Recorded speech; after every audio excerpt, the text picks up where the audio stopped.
Allah'ın salamı olsun hidayete tabi olanlara. Allah'ımız Kur'an'da Talaq surəsində bildirib ki, kim Allah'a qarşı gəlməkdən çəkinsə, həmin adamları nə gözləyir? Talaq surəsi 2-ci ayədə buyurulur ki, Allah hər çətinlikdən bir çıxış yolu göstərər. Kim Allah'a qarşı gəlməkdən çəkinsə, Allah o adama çətinlikdən, hər bir çətinlikdən çıxış yolu göstərir. Kim Allah'a qarşı gəlməkdən çəkinsə, Talaq 3.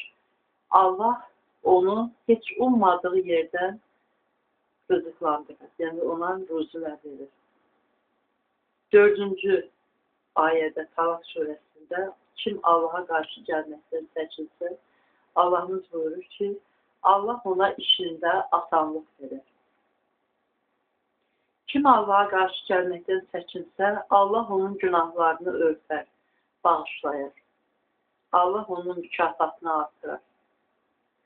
Bu da Talaq surəsi 5-ci ayədədir, 2 cümləylə. Demək, Allahımız Bəqərə surəsi 155, 156 və 157-ci ayələrdə buyurur ki, onu da deyim, zikrimizi inşallah davam edək və onunla da yorğunla inşallah soruya qalar. Digər ayələrdə istəyərdim oxuyum.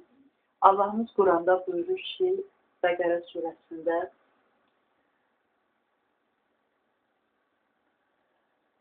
biz sizi biraz qorxu, aclıq, mallardan, canlardan və məhsullardan azaldaraq bezdirici imtihandan keçirdərik.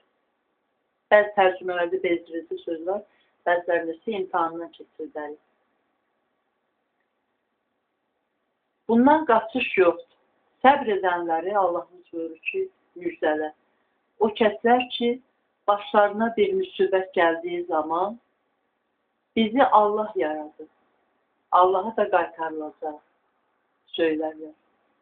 Rəbbindən hey dəstək və mərhəmət onların üzərinədir.